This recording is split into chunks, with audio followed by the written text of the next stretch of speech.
Hey everyone, today I'm going to talk about tenses and how they can help you improve your IELTS score. Accuracy in your grammar enables you to get a higher score in the grammar quadrant of the IELTS criteria.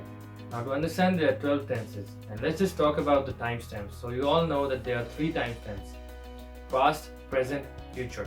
And then the 4 categories for each tense is simple, continuous, perfect, and then perfect continuous.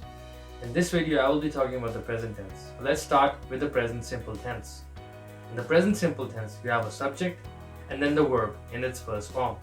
If the subject is I, you, we, they, then you use the verb without an S. For example, I drink water. If the subject is he, she, or it, you add an S at the end of your verb.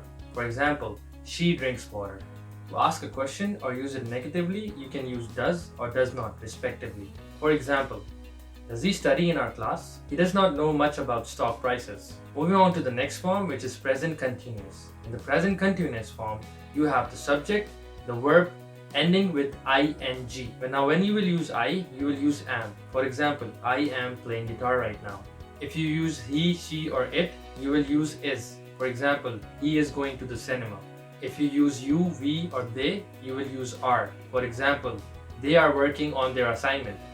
Now for an example, let's use the present simple tense and the present continuous tense in the same sentence. I'm studying from the course book right now, but usually I just read the past papers.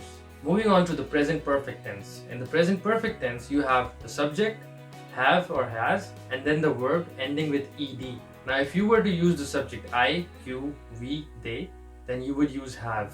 But if you were to use he, she, or it, you would use has. For example, I have visited France before. And just to add, if you use an irregular verb, you would use the third form.